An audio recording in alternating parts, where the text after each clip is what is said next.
Hello Cancer, Sun, Moon, Rising, and Venus signs. Kamusta kayo? Sana po ay nasa mabuti kayong kalagayan. Welcome back po sa Star Tarot. At kung bago kayo rito, welcome din po kayo. Please subscribe, like, share my videos, and leave me a comment kung naka-resonate po kayo. Thank you. So, Cancer, first message ninyo, have courage. Okay? Baka kasi nanghihina. No? Ang inyong kalooban, pinanghihinaan ka ng loob sa ngayon. Pwedeng nagdududa ka sa inyong kakayanan, sa inyong sarili, sa capabilities mo in general. So, sana wag naman, no, Cancer, kasi lahat naman tayo, lahat tayo, we are all gifted, no, with talents, with spiritual gifts, with skills, 'di ba? And lahat tayo meron innate sa atin, yung courage at ang inner strength. Kaya gamitin ninyo yung pagsamahin ninyo, 'di ba? Buhayin ninyo yung courage ninyo, and gamitin ninyo yung mga kakayanan ninyo, at sigurado magagawa mo, pagtagumpayan kung ano man ang mga bagay na gusto mong gawin. Okay? So, wag kayong matakot, and even sa mga problema, 'di ba? Wag kayong matakot na harapin ang mga problema, kasi lahat naman ng problema may solusyon, 'di ba? Lahat 'yan may malulusutan mo 'yan, lahat malalagpasan mo. Okay? Pero kung yun nga, kung talagang mapaghihinaan ka ng loob, so yun, kumbaga aatras ka, no? Imbes na harapin mo, imbes na hanapin mo yung solusyon sa problema, yun nga, pwedeng aatras ka, 'di ba? Kaya importante, no, Cancer, have courage. Huwag kayong panghinaan ng loob, huwag kayong manghinayang, no? Kasi huwag kayong matakot, kasi sayang naman, 'di ba, ng mga oportunidad na nandiyan dyan. Lalo na kung kunyari, no, merong magandang oportunidad, 'di ba? Pero dahil natatakot ka, or baka nagdududa ka kung kaya mo panindigan or hindi, kung mapagtatagumpayan mo, 'di ba? O hindi. Kung nagdududa ka, no, sayang naman, 'di ba? Kung idededmahin mo na lang 'yon because of fear or because of self-doubt, 'di ba? Kaya magpakatatag ka, tibayan mo ang inyong loob. Kasi unang-una, isipin mo din na hindi ilalagay ng universe, no, yung certain opportunity sa path mo kung hindi yan para sa'yo. Hindi magsasaya ng oras, no, yung divine na i-align sa path mo, 'di ba? Yung mga oportunidad na hindi naman para sa'yo. Kaya sipin mo na kung merong kumakatok na opportunity sa'yo, yan ay dahil para sa'yo. So, ibig sabihin, magagawa mo yan, makakayanan mo yan, at mapagtatagumpayan mo yan. Okay? So, what else? We have rest deeply. Siguro ang iba sa inyo baka pagod lang kayo. Okay?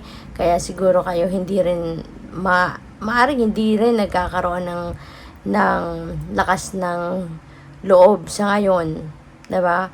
Kasi baka clouded lang ang isip ninyo, kasi baka pagod kayo, baka alam mo yun, super exhausted na kayo, ganon. Okay? So, pahinga ka, give yourself time to breathe. Okay? Give yourself time, a breather. Give yourself time to replenish, no, your lost energy. Okay? Para na makabawi ka sa pagod, sa stress, at mabalik ka sa sentro, no? Makabalik ka sa core mo. Take the opportunity. Si Cancer, merong opportunity nga, no? At maaaring ito 'yon. Maaaring ito yung hindi mo siguro kinukuha pa, kasi pwedeng natatakot ka or nagsi-self-doubt ka. So, take the opportunity, no? Ito yung mensahe sa'yo. Kunin mo yung oportunidad, kasi sayang naman binigay yan sa'yo. 'Di ba? Binigay yan sa'yo. Alam ng universe na perfect timing na to para i-embrace mo kung ano man ang opportunity na to. Kaya, nandiyan yan sa'yo. Okay? So, sana, 'di ba? Kalimutan mo na yung takot. Isang tabi mo yung takot, pagdududa sa iyong sarili, pagkos, lakasan mo ang inyong loob. Okay? at para makapagsimula ka ng ma-achieve, kumbaga, kung ano man ang mga bagay na gusto mo rin ma-achieve. So, tingnan natin kung ano pa ang mga mensahe para sa'yo.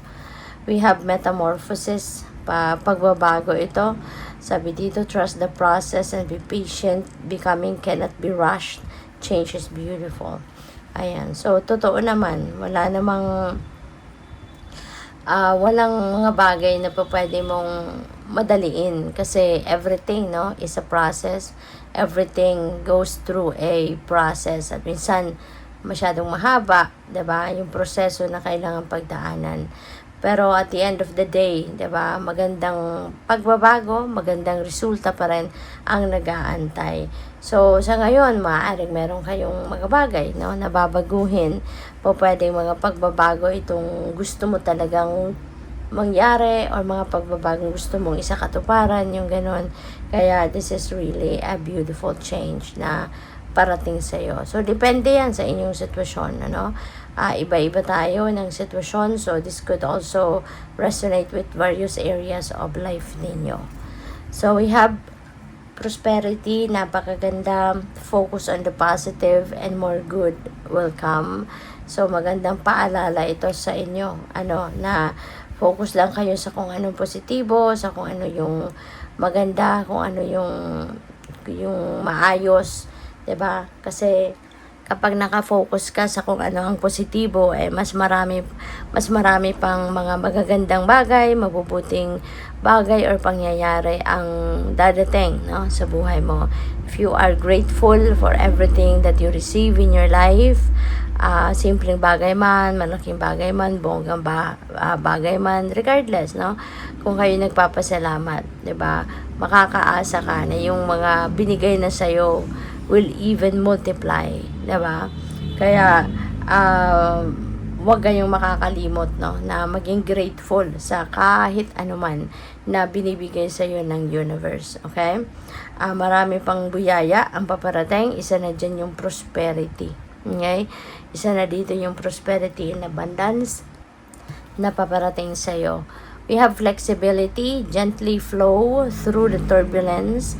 Life has the ability to shape you, bend, don't break. Okay? So, yun, mas maganda na maging flexible ka, 'di ba? At just go with the flow. You know, just go with the flow with life kasi mas mapapansin niyo na kapag you are in the flow with life, makakaasa kang magiging maganda, magiging maayos, magiging mapayapa, 'di ba? Ang kalooban mo, ang isip mo, yung ganon. Kasi when you are trying to change, 'di ba? Kung ano man ang mga nangyayari, if you are trying to push through, 'di ba? Kung ano man din yung mga expectations mo, binabalak mo, 'di ba? Kung hindi talaga para sa iyo, hindi rin ibibigay ng divine universe, 'di ba? Kahit anong pagbabago ang gawin mo, kung talagang hindi pa yan nakatakdang mangyari, kahit anong effort, walang mangyayari, 'di ba? Kaya mas maganda na lang yan, you just go with the flow with life kasi magiging smooth sailing ang lahat, no? At magkakaasa ka na magiging maganda ang resulta ng kung ano mga bagay na pwede mong gawin. So, good luck. Thank you for watching. Love and light. Namaste.